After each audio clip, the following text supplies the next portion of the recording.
کو آیا ہے، ہم نے تو وہ بھی منظر دیکھا ہے کہ لوگ کہتے ہیں کہ غیر اللہ سے مدد نہ مانگو، لیکن جب اللہ کا گھر بناتے ہیں تو کہتے ہیں کہ اللہ کے گھر کے لیے اللہ کی مدد کرو۔ توجہ کچھ کہہ رہا ہوں، جب اللہ کا گھر بناتے ہیں تو کہتے ہیں سپیکر پہ نام کرتے ہیں، سپیکر پہ کوئی 5 روپے دے نا تو کہتے ہیں ماشاءاللہ سبحان اللہ، اس نے اللہ کے گھر کے لیے 5 روپے دیے ہیں، ہمیں مولوی کی سمجھ میں نہیں آتی، ایسے کہتا ہے کہ اللہ کے بغیر کسی کی مدد نہ مانگو، جب اللہ کا گھر بنا رہا ہے تو بندوں کا محتاج ہے۔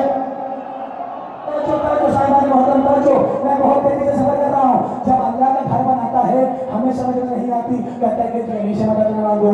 اگر ہم علی سے مدد نہ مانگے تو پھر کس سے مانگے؟ اگر ہم نے اپنی جانب سے علی سے مدد مانگی ہوتی تو بھلے ہی ہم کافر تھے۔ اللہ کا قرآن کہہ رہا ہے، نبی کہہ رہا ہے، اے میرے اللہ مجھے داخل کر سچائی کے ساتھ کعبے میں، اور مجھے نکال سچائی کے ساتھ، اور مجھے ایسا وزیر عطا کر، مجھے ایسا مددگار عطا کر جو میری آج بھی مدد کرے، جو میری کل بھی مدد کرے۔ اور ہمیں کبھی پتہ نہ لگتا کہ وہ کون ہے کہ جو نبیوں کی مدد کرتا ہے۔ نبی نے فرمایا علی تو وہ ہے کہ جس نے آدم کی مدد کی۔ توجہ علی تو وہ ہے کہ جس نے آدم کی مدد کی، علی تو وہ ہے جس نے نوح کی مدد کی، علی تو وہ ہے جس نے عیسیٰ کی مدد کی، علی تو وہ ہے کہ جس نے ابراہیم کو آگ سے اٹھایا، علی تو ہی تو ہے جو تمام نبیوں کی مدد کر رہا تھا چھپ کر۔ لیکن علی تیرے کیا کہنے، جب میری نبوت آئی تو تو نے میری مدد چھپ کر نہیں کی، ظاہر میں کی۔ اللہ تو نے میری مدد،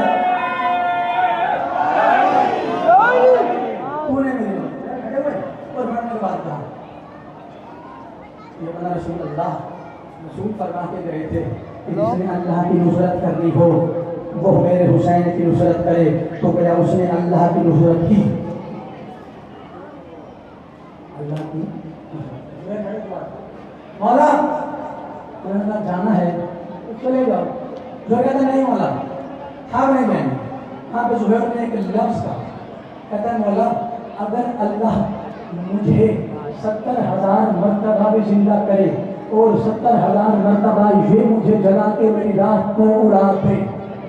توجہ بہت عظیم جملہ ہے۔ اگر مجھے اللہ 70,000 مرتبہ پیدا کرے اور مجھے 70,000 مرتبہ مارا جائے، مار دیا جائے، میری رات کو ہوا میں اڑا دی جائے، یا رسول اللہ ہمیں معلوم ہے کہ ہم اللہ کے ساتھ کھڑے ہیں۔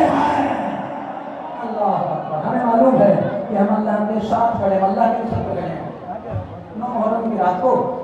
بہت کبیر مکالمہ ہے، بس میں بہت جلدی کروں، مجھے کیونکہ میرے بھائی نے حکم دیا تھا کہ 9 محرم کی رات کو 2-3 میرے پیارے بھائی یہاں پر ہیں، میرے مہاراج میں نے کہا علامہ صاحب 9 محرم کی رات کو تو اگر ہو سکے تو غازی عباس کا ایک خطبے کا جملہ اگر آپ تک دیر بھی ہو جائے تو معذرت، تو غازی عباس کے جملے کا ایک خطبہ پڑھیے گا جو مولانا عباس نے 9 لاکھ شامیوں کوفیوں بغیرتوں میں کھڑے ہو کے پڑھا۔ توجہ صاحبان محترم، شامیوں کوفیوں بغیرتوں میں کھڑے ہو کر پڑھا۔ جب عمر کے ساتھ میں قاسم بھیجا نا کہ جاؤ حسین سے کہو کہ آج ہمیں جنگ لڑنی ہے، تو حسین نے کھانے سے کیا کہا، عباس ان سے کہو کہ اللہ کہہ رہا ہے آج رات کی مہلت ہے۔ توجہ صاحبان محترم،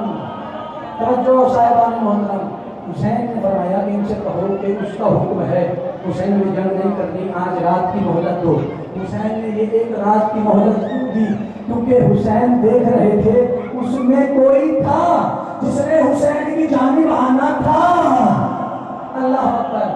کوئی تھا جس نے حسین کی جانب آنا تھا، فقط 9 محرم کو وہ جنگ رکی حر کی وجہ سے۔ اللہ اکبر، اللہ اکبر، وہ 9 محرم کی جنگ رکی حر کی وجہ سے، کیونکہ حسین جانتے تھے کہ اس کے لشکر میں ہمارے چاہنے والا ہے، ابھی شرما رہا ہے، جب رات ڈھلے گی، اللہ اکبر، جب رات ڈھلے گی تو اس کے دل میں اللہ کی مدد کے لیے، اس کے دل میں اللہ کی مدد کے لیے اللہ ہمدردی پیدا کرے گا